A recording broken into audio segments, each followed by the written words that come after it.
Action ని బట్టే reaction ఉంటది అంటున్నాడు జగను. మైకులు ఆపినప్పుడు మోతం మోగకపోతే జనానికి ఎట్టా తెలుసద్దా అంటున్నాడు. వివరాల్లోకి పోతే పైన దేవుడు అన్నీ చూస్తున్నాడని యాదాంతం మాట్లాడుతున్నాడు. అసెంబ్లీ మీద అలిగిన జగన్తో కాసేపు అసికేద్దాం పాండే. అంత సీరియస్ గా ఉండబాక, ఖర్చేం కాదు, కాస్త నవ్వు.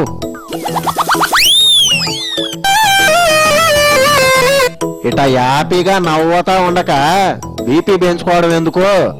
కాన్స్టిట్యూషనల్ రూల్ ఏం చెప్తుందనంటే బడ్జెట్ సమావేశాలు 40 రోజుల పాటు జరపాలి అని. రూల్సా పాడా? ఎన్ని రోజులు జరిగినా తెట్ల పురాణమేగా. 17 రోజులు కుదించేశారు ఈసారి బడ్జెట్ సమావేశాలు. టైం ఎక్కువ లేదని కుదురుగా ఏమన్నా కూర్చున్నారా? చర్చ జరిపింది ఎన్ని రోజులు అని అంటే 1 రోజు. ఒరే, ఆ రోజు ఎవరికి రచ్చ చేసే మూడ్ లేదేమో. బాధ ఎక్కడ అనిపిస్తుంది అని అంటే 1 రోజు చర్చ జరిపారు. నేను మైకు పొద్దున్నే పట్టుకున్నప్పుడు 1 గంట నీకు టైం ఇచ్చేదన్నారు. 2.5 గంటలు చూపించడానికి ఏమన్నా సినిమానా? ఆ గంటలోనే మూత బుట్టియాల్సింది. బడ్జెట్ సమావేశం జరుగుతూ ఉన్నది ఒకే ప్రతిపక్షం. ప్రతిపక్షానికి సంబంధించిన నాయకుడు మాట్లాడుతూ ఉన్నాడు. ఒకే గంట అట. ఫోన్లే అని వదిలేస్తే చెప్పిందే చెప్పుకుంటా పోతావని భయపడి ఉంటారు. ఒప్పుకోలేదు నేను. ఇంకో పావు గంటో అరగంటో అయితే వాకే. నీకేమో 4-5 గంటలు కావాలా? బహుశా నేను ఇంకొక గంట మాట్లాడి ఉండొచ్చాను, అది 1:15 నిమిషాలు మాట్లాడి ఉండొచ్చాను. కానీ మాట్లాడకపోతే ప్రజా సమస్యలు బయటికి ఎలా వస్తాయి? అవి ఆడ దాక్కో, ఎట్టన్నా వస్తాయి. కానీ ఒకటే ఒకటి నేను చెప్తా ఉన్నా. ఇట ఒకే డైలాగు 2 సార్లు చెప్తా ఉంటే టైం ఎట్టా సరిపోద్దని. ఒక నిమిషం మరి టాపిక్ డైవర్ట్ కావాలి. ఒక నిమిషం. నీ పాసు గాల ఈ టెంపర్మెంట్ తోనే ఇన్ని ఇబ్బందులు వస్తున్నాయి. ఒక నిమిషం మా టాపిక్ డైవర్ట్ కానీ ఒక నిమిషం మా. అట్టాగేనమ్మా, మైక్ కట్ చేయడానికి ఇదేం అసెంబ్లీ కాదు. నువ్వు గాని ఇవాళ జరిగిన ఈ స్పీచ్ 9 గంటల 3 నిమిషాలకు మొదలైంది. మొదట 11 నిమిషాల 46 సెకండ్లకు మైక్ కట్, దేవినేని ఇంటరప్షన్ 37 సెకండ్లు. మళ్ళా మైక్, మళ్ళా 1.49 నిమిషాలు, 1 నిమిషం 49 సెకండ్లు. మళ్ళా యనమల ఇంటరప్షన్, మళ్ళా మైక్ మళ్ళా కట్, మళ్ళా మైక్ జగన్కి ఇవ్వడం, 12 నిమిషాలు మాట్లాడడం. మళ్ళా మైక్ కట్, అచ్చెన్నాయుడు ఇంటరప్షన్ 2 నిమిషాల 14 సెకండ్లు. మళ్ళీ మైక్ కట్, మళ్ళీ జగన్ మళ్ళీ మైక్ తీసుకోవడం, 1 నిమిషం మాట్లాడే 1 నిమిషం 07 సెకండ్లు మాట్లాడడం. మళ్ళీ మైక్ కట్, అచ్చెన్నాయుడు ఇంటరప్షన్ 3.33 నిమిషాలు. మళ్ళీ మైక్ జగన్కి ఇచ్చారు, 14 నిమిషాల 14 సెకండ్లు మాట్లాడడం. మళ్ళీ mike cut, Pathipati Pullarao interruption 1.01 second. మళ్ళీ మైక్ ఇచ్చారు, 10 నిమిషాల 27 సెకండ్లకు ఏకంగా స్పీకర్ గారి పిక్చర్లోకి వచ్చేసి ఈ టాపిక్ మీరు మాట్లాడకూడదు అని డిక్టన్ పాస్ చేయడం. అడ్డే నీ పొజిషను చెయ్యి ఎత్తితే ఆగే ఎర్ర బస్ అయిపోయిందన్నమాట. ఎమ్మెల్యేలు వచ్చి ఎందుకు కట్ చేశారు, ఇది దారుణం కాదా, ఎందుకు మైక్ ఇవ్వడం లేదు, ఎందుకు మాట్లాడనివ్వడం లేదు, ఎందుకు మాట్లాడకూడదు, టీచర్ కొడితే ఎందుకు కొట్టావని అడగచ్చా? తప్పు జగను. ఎందుకు మీరు చెప్తే ఎందుకు ఆపాలి ఈ టాపిక్, ఎందుకు మాట్లాడనీకూడదు అని ఎమ్మెల్యేలు అడిగితే 8 మందిని సస్పెండ్. స్పీకర్కి ఏళ్ళు చూపించారంటగా, ఇవాళ కూడా సీడీ రిలీజ్ చేశారు. బలవంతంగా ఎత్తుకొని పోయి సస్పెండ్ చేశారు.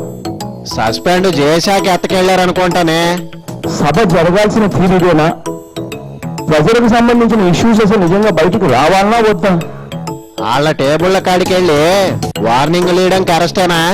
నాకైతే నిజంగా అర్థం కాలేదు ఏం చేయాలనేది కూడా. అర్థం కాకపోతే అనుభవం ఉన్నవాళ్ళని అడగాల. అట్ట వెళ్ళిపోతే అట్ట. నేను మిమ్మల్ని అందరినీ కూడా ఈ సపోర్ట్ కోసం అడుగుతా ఉన్నా. నా సపోర్ట్ ఫుల్గా ఇస్తున్నా. మైక్ ఇచ్చినా ఇవ్వకపోయినా రెచ్చిపో. లేదమ్మా, వీఆర్ అసెంబ్లీకి పోవడం లేదు. ఒరే, అసెంబ్లీ మీద ఎవరన్నా అలగతారా? స్పీకర్ మీద నో కాన్ఫిడెన్స్ మోషన్ కూడా మూవ్ చేస్తా ఉన్నాం. మైకు కట్ చేస్తే ఎంత రివెంజా? స్పీకర్ మీద అవిశ్వాసమా? స్పీకర్ మీద అవిశ్వాస తీర్మానం పెట్టబోతున్నాం, ఖచ్చితంగా పెడుతున్నాం. దాని గురించి వేరే డౌట్ కూడా లేదు, ఖచ్చితంగా పెట్టబోతున్నాం. ఒకసారి బెదరగొడితే మళ్ళా మైక్ కట్ చేయకుండా ఉంటారనే. అవిశ్వాస తీర్మానానికి ఏ రోజైతే మళ్ళీ పిలుస్తారో ఆ రోజే మళ్ళీ మేము అసెంబ్లీకి పోతాం. అంతవరకు మేము అసెంబ్లీకి కూడా పోము. వెళ్ళకపోతే మీకే నష్టం, వాళ్ళకు వచ్చే దండగేంలే. వాళ్ళు ఎట్లాగో మాకు మైకులు ఇవ్వడం లేదు, ప్రజల గొంతులు వినేదానికి వాళ్ళకి మనసు రావడం లేదు. కాబట్టి వాళ్ళే అసెంబ్లీని నడుపుకోనియండి. ఏళ్లు చూపించేవాళ్ళు, స్లోగన్లు ఇచ్చేవాళ్ళు ఉండరు, అదొక్కటే లోటు. వాళ్ళే వాళ్ళ గొంతులు వినిపించుకోండి. వాళ్ళే బడ్జెట్ ప్రవేశపెట్టారు, వాళ్ళ గొంతులే వాళ్ళే మాట్లాడతారు. వాళ్ళు మాట్లాడే మాటలు కూడా ప్రజలు వింటారు, ప్రజలే నిర్ణయిస్తారు వీళ్ళు చేసిన తీరు కరెక్ట్ అవునా కాదా అన్నది. సరదాకి ఓ రోజు అయితే పర్లాగానే రోజు అల్లరంటే వాళ్ళకు కూడా కష్టమే.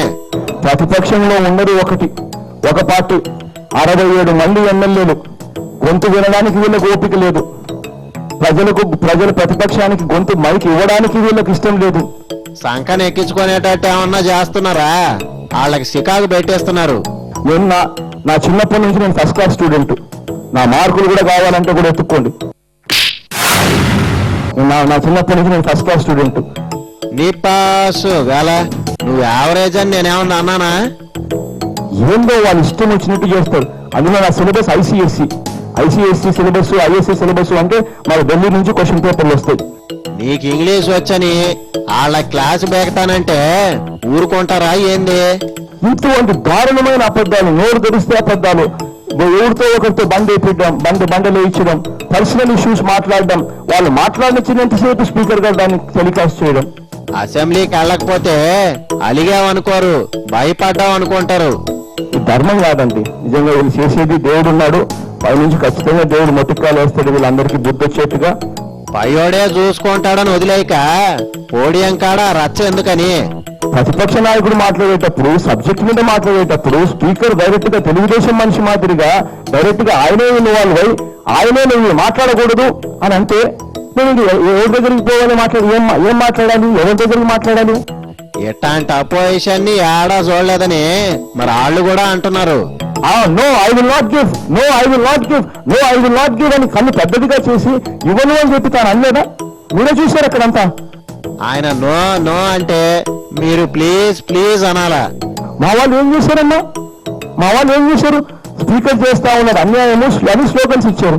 స్పీకర్ చేస్తా ఉన్నాడు అన్యాయం అని చెప్పి 10 నిమిషాల సేపు గొంతు పోయేలా అడిసినా కూడా ఇనే నాతుడు లేడు.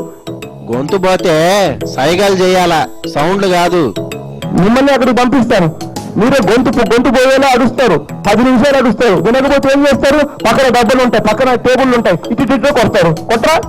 కొట్టను, 2 చేతులు ఎత్తి దండం పెట్టి నిల్చుంటా. అది కూడా తప్పే. వెంటనే 8 మందిని సస్పెండ్ చేసేసారు అంటే దాని అర్థం ఏంటి? ఇంకా 50 మంది పైనే ఉన్నారు. అసెంబ్లీకి పోయి మళ్ళా సరవడమే. ఈ 2 వైపుల వర్షం అనేది రాకుండా ఒకే సైడ్ వర్షం రావడం, దానికి వీడియో టేపులు ఇవ్వడం ధర్మమేనా ఇది? బోండా ఎందుకు తిట్టాల్సి వచ్చిందో చెప్పడానికి యాక్షన్ ట్రయల్ వదిలేరు. ప్రజలే డిసైడ్ చేస్తారు ఏది కరెక్ట్ అని.